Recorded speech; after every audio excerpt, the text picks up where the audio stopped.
The Philippines made a strong statement on home soil, capturing 3 gold medals at the 11th Asia-Oceania Sambo Championships inside the Ninoy Aquino Stadium.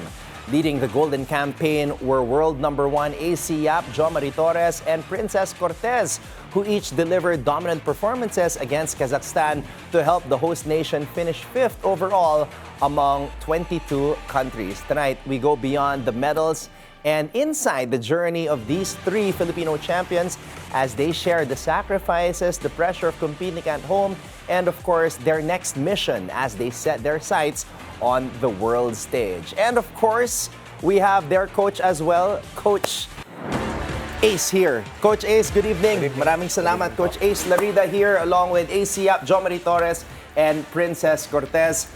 Coach Ace, simulan ko na sa'yo. How happy are you, Coach, na from 22 nations, nagtapos tayo, Pilipinas, as number 5? Ay, napaka-happy ako sa performance natin. And then, yung mga player natin talagang lumaban talaga ng todo-todo. Especially nakakuha tayo ng 3 gold. Ayan, of course, and we have the gold medals here. Simulan na natin dito kay AC.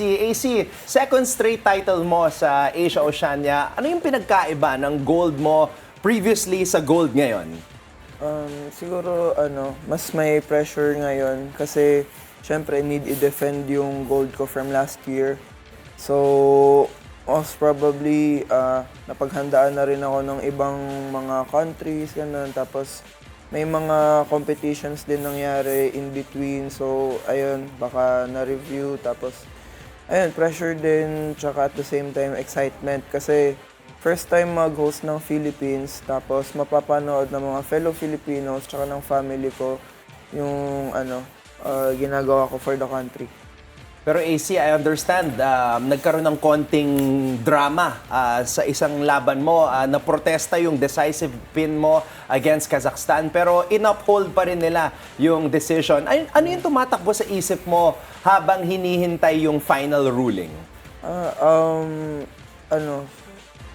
I was hoping na sana mabigay siya as hindi siya mabawi, ganun. Tapos nung ni-review naman, nakita naman sa big screen na nag-sweep ako. So nakita na legitimate yung 1 point. So nung na-realize ko na naman genuine yung point, nag-encourage ako na mag-cheer yung yung audience para syempre yung momentum.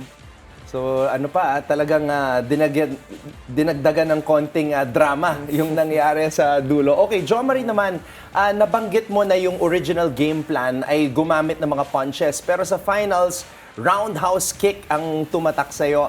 Ano napansin mo sa kalaban mo kaya nagpasya kang baguhin yung strategy mo? Sa akin naman is medyo maliit siya sa akin. And then, medyo yung kamay niya medyo nakababa. Hindi ko naman na ini-expect na magagawa ko yung roundhouse na sa utak ko. Kaya medyo yun, sinubukan ko siyang i-roundhouse. Okay. Naikwento mo rin sa akin, Jo, kanina na nanggaling ka sa MMA background. Paano mo ito nagamit sa pagiging Asian champion sa Sambo? Yung pagiging mixed martial arts ko dati is nagagamit ko sa sambo, hindi lang siya punch at hindi lang sa suntok. May judo din at wrestling yung MMA po. Okay. So nakatulong siya sa pagiging all-around and I guess yung pag-iisip mo in an actual competition. Yes po. Okay, balik tayo kay AC dito kasi marami nagsasabi na sobrang kalmado at gentle ka off the mat pero pagdating sa laban, parang nag-iiba daw yung personality mo. Paano mo nagagawa yung switch na gano'n na yun nga, off the mat, sobrang bait, gentle, pero pagdating sa bakbakan, talagang all out? Nagma-mindset ako na syempre, di naman gentle ako, ganun, tapos sa outside ng mats. Pero pagdating sa mats, hindi naman ako pagbibigyan ng mga kalaban ko. Most probably, if given the chance, yung mindset nila, kung may mababali, babaliin, ganun. So, ba't ko hayaan na gawin sa akin yan? So, kailangan, pantayan or if kaya is lamangan ko kung how aggressive they are para at least may fighting chance. Okay, lastly, punta natin dito si Princess. Sinabi ng mga coach na mas na-inspired ka matapos mong mapanood yung panalo ni Jo. So, gaano kalaki ang naging epekto nito sa mental preparation mo bago ka sumalang sa finals? Actually, nung bago ko pa po kasi marinig yung pagkapanalo ni Ate Jom, nag-uusap na kami during warm-up, ano bang magiging strategy namin since napanood namin pareho paano maglaro yung magiging katapat namin for finals. So, nag-strategize kami.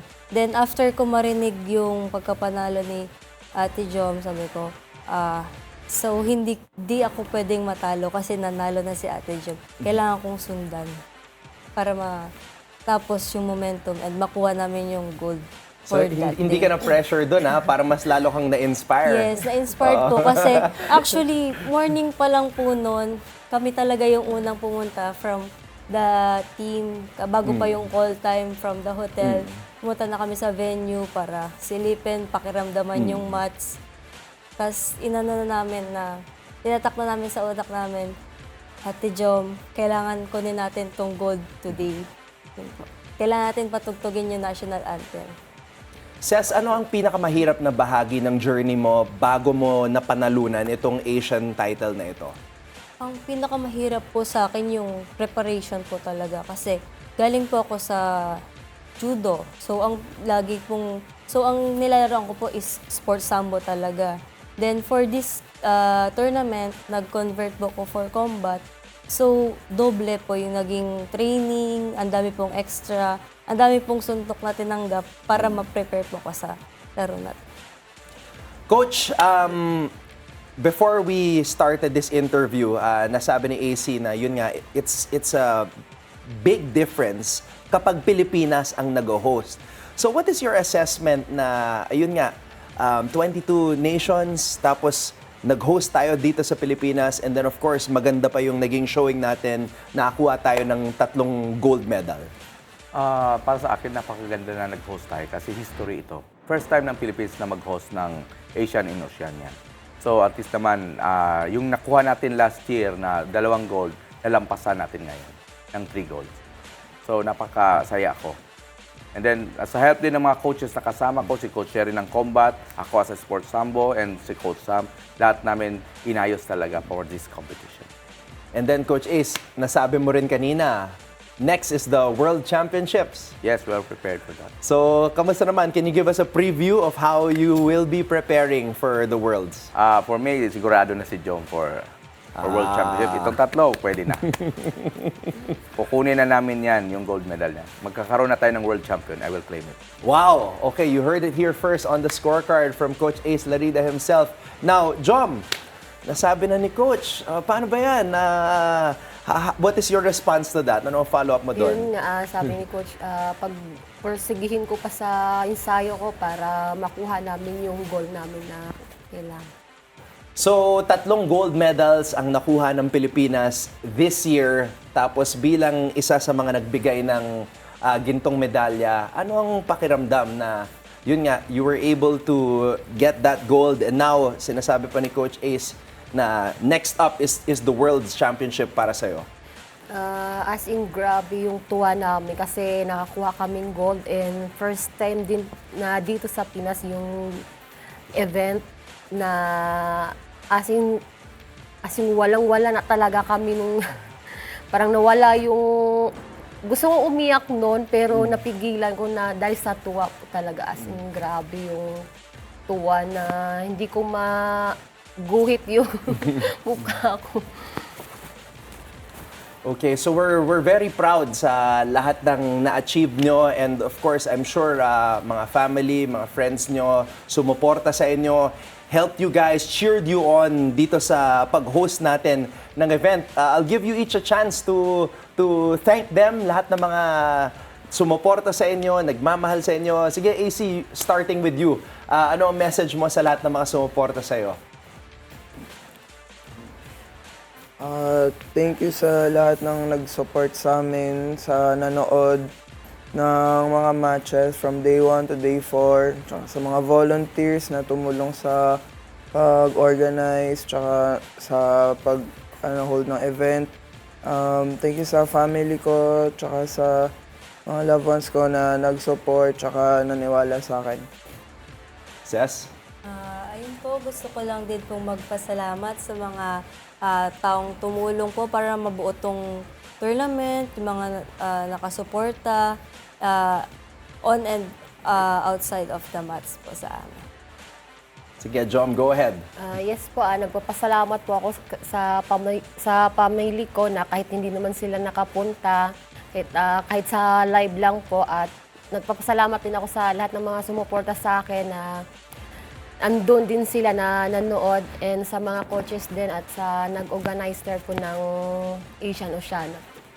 Coach? I would like to thank PSC and POC for this nangyari itong event, and then our NSA, our President Paulo Tancurchan, na talaga nito, nagpursige para matuloy itong event ito.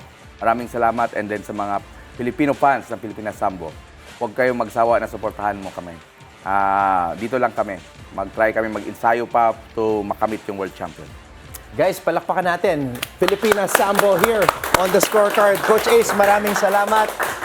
Jom, Ses, AC, congratulations.